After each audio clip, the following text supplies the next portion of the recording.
ముందుగా పిక్సార్ట్ యాప్ని ఓపెన్ చేసుకొని ఏదైనా ఒక బ్యాక్గ్రౌండ్ని యాడ్ చేసుకోవాలి. సో ఇక్కడ నుంచి కంప్లీట్గా చూడండి 2 or 3 minutesలో కంప్లీట్గా సింపుల్గా ఎక్స్ప్లెయిన్ చేస్తాను. సో ఇప్పుడు మనం యాడ్ ఫోటో ఆప్షన్లో వెళ్ళి సో ఈ బ్యాక్గ్రౌండ్ అయితే యాడ్ చేసుకోవాలి. యాడ్ చేసుకొని ఇలా రీసైజ్ చేసుకోవాలన్నమాట సింపుల్గా. సో రీసైజ్ చేసుకుని లెఫ్ట్ సైడ్ టాప్ కార్నర్లో రైట్ సిమ్మని క్లిక్ ఇచ్చేయాలి. బ్యాక్గ్రౌండ్ యాడ్ అయిపోతుంది.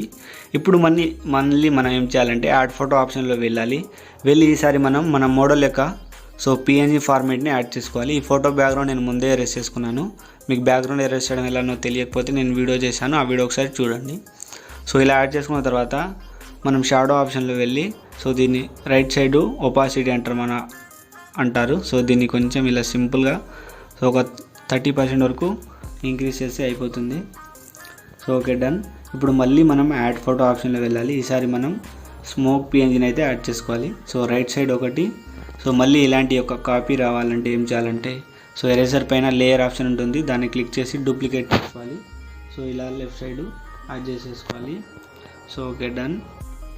ఇప్పుడు మళ్ళీ మనం ఈసారి ఏం చేయాలంటే సో కలర్ PNG కావాలి కాబట్టి లైట్ PNG స్టిక్కర్ ఆప్షన్లో వెళ్ళి నేను ఆల్రెడీ సో లైట్ PNGని సెర్చ్ చేస్తే చాలా లైట్ PNGస్ వస్తాయి. సో ఇలా మీకు ఇలా రెడ్ కలర్లో ఒక లైట్ PNG వస్తుంది, దాన్ని యాడ్ చేసుకోండి మీరు. సో యాడ్ చేసుకొని రైట్ సైడ్ ఒకటి. సో మళ్ళీ దీన్ని డూప్లికేట్ చేసుకొని లెఫ్ట్ సైడ్ ఒకటి. సో ఇలా మనం యాడ్ చేసుకొని ఇలా రీసైజ్ చేసుకోవాలన్నమాట. So left side PNG tap చేసి అడ్జస్ట్ ఆప్షన్లో వెళ్ళి హ్యూని మనం ఇంక్రీజ్ ఆర్ డిక్రీజ్ చేస్తే కలర్స్ వస్తాయి అన్నమాట. మీకు నచ్చిన కలర్ మీరు అడ్జస్ట్ చేసుకోవచ్చు. సో నాకు బ్లూ కలర్ కావాలి కాబట్టి బ్లూ కలర్ దగ్గర నేను అడ్జస్ట్ చేసుకొని సో రైట్ సింబల్ ఇచ్చేసాను. సో ఇప్పుడు మళ్ళీ మనం స్టిక్కర్ ఆప్షన్లో వెళ్ళి సో మళ్ళీ సేమ్ ఇలా లైట్ PNGస్ అని క్లిక్ చేసి ఇలాంటి ఒక PNG వస్తుంది మీకు. సో దాన్ని ఇలా యాడ్ చేసుకొని సో ఇలా రీసైజ్ చేసుకొని మళ్ళీ అడ్జస్ట్ ఆప్షన్లో వెళ్ళాలి.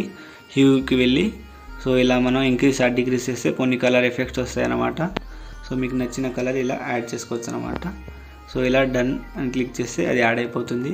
సో ఇప్పుడు కలర్ కరెక్షన్ కోసం టూల్ మెనూలో వెళ్ళి సో ఇక్కడ గమనించండి, బ్రైట్నెస్ కొంచెం ఇంక్రీజ్ చేయాలి, క్లారిటీ కూడా కొంచెం ఇంక్రీజ్ చేయాలి, మళ్ళీ హైలైట్స్ కూడా కొంచెం ఇంక్రీజ్ చేయాలి, షాడోస్ మాత్రం కొంచెం డిక్రీజ్ చేస్తే సో సెట్ అయిపోతుంది. సో ఇప్పుడు పర్ఫెక్ట్గా వచ్చింది. సో ఇప్పుడు మనం డ్రా టూల్లో వెళ్ళి 3 డాట్ని క్లిక్ చేసి ఇమేజ్ని సేవ్ చేసుకోవాలి. సో ఫ్రెండ్స్, వీడియో చూశారు కదా. ఈ వీడియో నచ్చితే తప్పకుండా ఒక లైక్ చేసి జెన్యూన్ కామెంట్ ఇవ్వండి. ఇంకా ఎలాంటి వీడియోస్ కావాలన్నా నాకు సజెస్ట్ చేయండి. అలాంటి వీడియోస్ అయితే నేను చేయడానికి ట్రై చేస్తా పక్కా. సో మీరు ఛానల్కి కొత్తగా వచ్చినట్టయితే ఛానల్ని సబ్స్క్రైబ్ చేసుకోండి అండ్ బెల్ ఐకాన్ని యాక్టివేట్ చేసుకోండి. So thank you guys.